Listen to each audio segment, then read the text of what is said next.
Hi Libra, welcome to your June 2024 General Tarot reading. It's Raina here. So this is going to be a different spread than I normally do. I'm just going to lay down 4 cards plus a Sacred Geometry card. We're already into the first, so, there's no time to waste here. So just kind of like a bit condensed reading.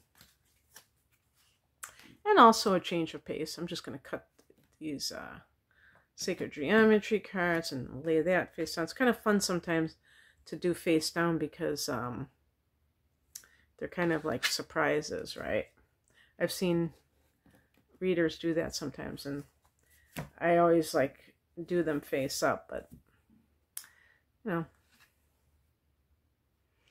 Okay, the first card is the 7 of Cups. This can be feeling maybe confused over which option you should take. Of course, this is a story of Libra's life. You tend to be indecisive, and it's not because of something, bad. It's actually because you can see all sides of an issue. Some people who are very narrow-minded or binary thinking it's this or that. But you realize that there's a lot going on beyond just the surface, and you may want to explore different options. I think part of this is because, the eclipse cycle with you and Aries, and you are going to have another solar eclipse in October, in early October. And this kind of, you could say, opens up your life in some ways.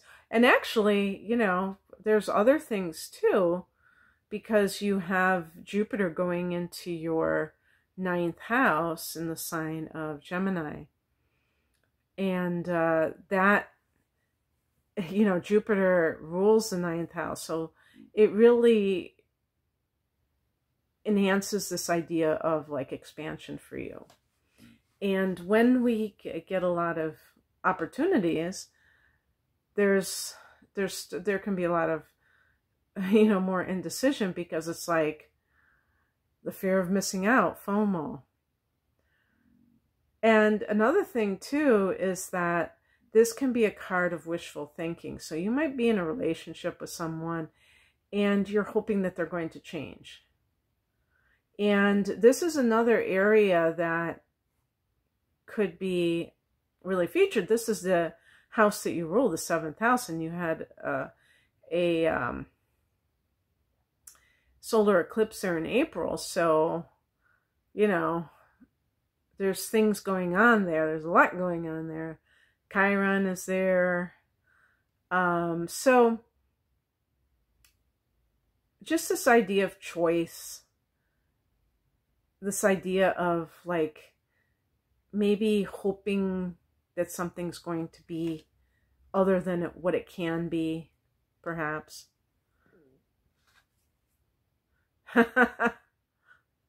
Well, if that isn't the perfect card, 2 of Swords at the horns of a dilemma. And by the way, swords are connected to air signs, but this is a card of having to make a decision. But you see that she is blindfolded. So, and the moon can represent deception too. So, and even her arms are crossed. So crossing, they always say that when you cross your, like, if you're meditating, you cross your legs or cross, like you're kind of like bunching up the energy, or obstructing it, So it's one of those things where you might feel like you don't know what to do. And I wouldn't be surprised if it was relationship related. Let me think if there's anything else that's going on for you that's particularly significant.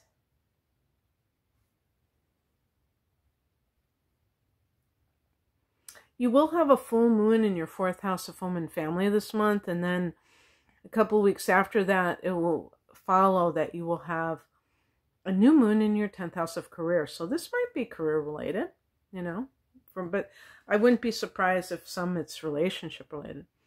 Okay, Four of Cups. This can really be a time when you come to terms with how you feel about someone or something, Libra. So the Seven of Cups. So here are two cups and then we have a Swords card. The significance of that, I'm just going to kind of go like this so you get the time. It's just irritating me that it's like, the cups are connected to water energy.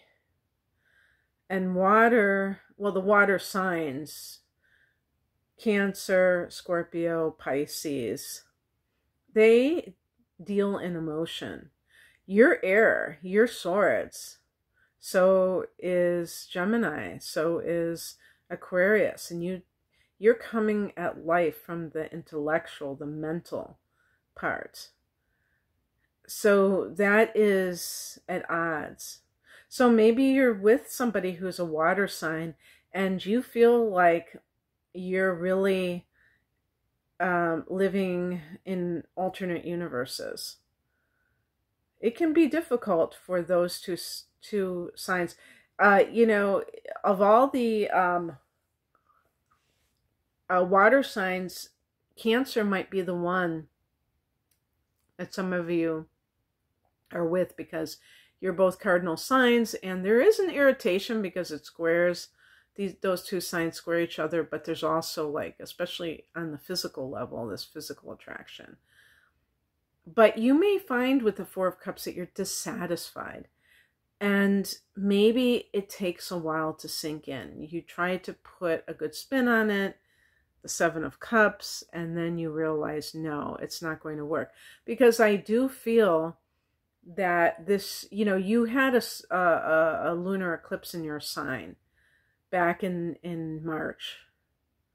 And that might have been the first real understanding that something is changing within yourself.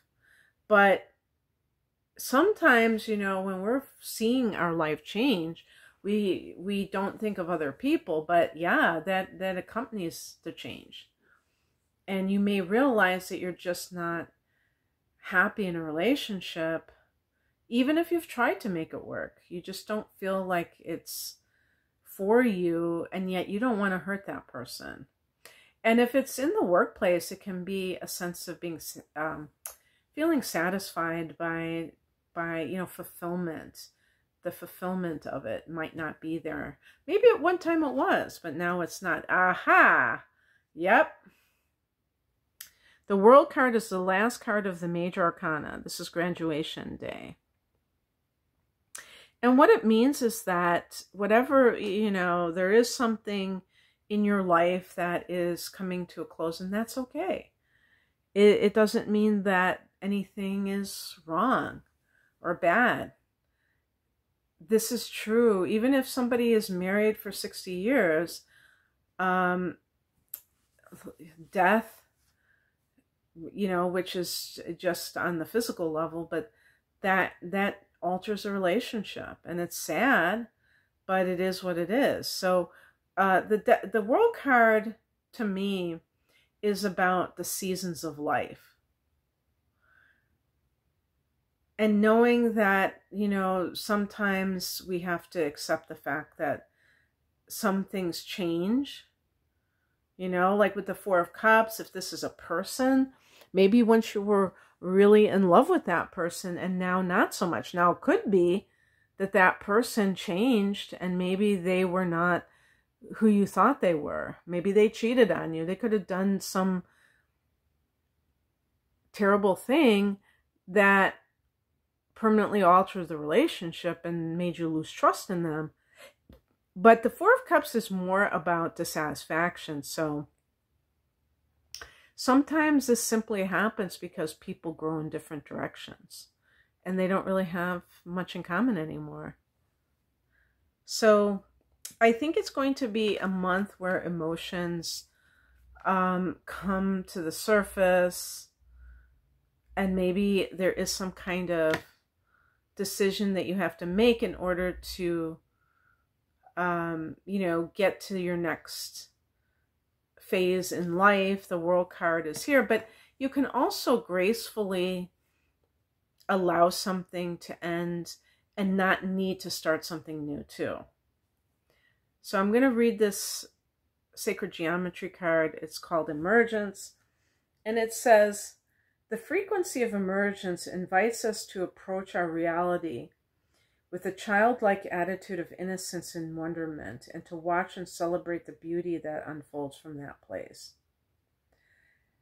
And this can be about your own evolution. This is, you know, change can kind of like spark that primal part of ourselves that wants to protect ourselves from things that are happening that seem out of control, you know, and that certainly can be when you have eclipses in your sign, and of course also the opposite sign.